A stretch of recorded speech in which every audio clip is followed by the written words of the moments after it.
नमस्कार मंडळी, कशा आहात? छान मजेत. तुमचं आपल्या चॅनलमध्ये स्वागत आहे खूप खूप. आणि आज करायची आपल्याला खिचडी, एकदम साधी सिंपल माझ्या पद्धतीने.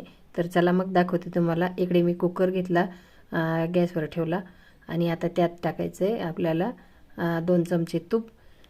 तुपामध्ये केली तर खूप छान लागते. आणि थोडंसं टाकलं आहे जिरं, मोहरी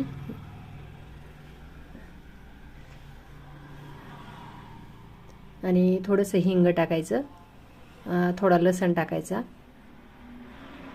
कढीपत्ता आणि थोडीशी हिरवी मिरची टाकायची, जेणे आपल्याला चवीपुरती टाकायची, कारण तिखट करायची नाही आपल्याला. थोडीशी हळद, लाल तिखट टाकायचं नाही. आणि एक टोमॅटो तुम्हाला आवडला तर टाका, नाही आवडला तरी चालतो. तुमच्या इच्छेनुसार टाकू शकता, नाही टाकायचं असलं नका टाकू. आणि थोडासा कोथिंबीर टाकायचा.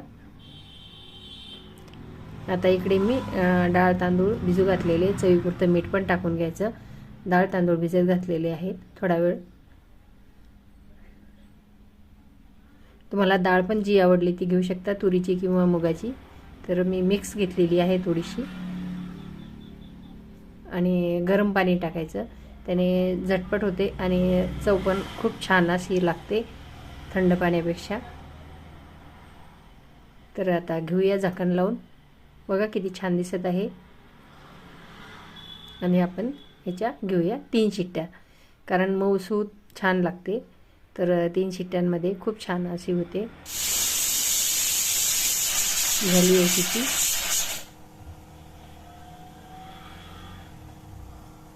खूप अशी थंडी थंडी आहे आजच्या दिवशी, आणि त्यामुळे म्हटलं आज गरम गरम खिचडी खाऊया. तर बघा कशी झाली आहे आपली खिचडी. आणि थोडासा वरून अजून कोथिंबीर टाकला, जेणेकरून छान वाटतो. चला तर मग घेऊया वाढायला. इकडे घेतला कांदा, लिंबू आणि गरम गरम खिचडी. तूप वरून घ्यायची गरज नाही, तुम्हाला तरी आवडत असेल तर घेऊ शकता, कारण तुपातच बनवलेली आहे. बघा किती छान दिसत आहे. आणि इकडे आहे आंब्याचं 2 प्रकारचं लोणचं, कराळ्याची चटणी आणि खिचडी असा बेत आहे. तर या मग खायला.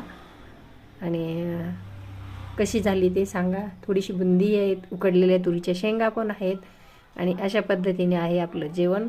तर या मग जेवायला.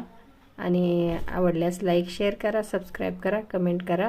आणि असेच नवनवीन व्हिडिओ बघण्यासाठी चॅनलला लाईक, सबस्क्राईब, फॉलो करायला अजिबात विसरू नका. धन्यवाद.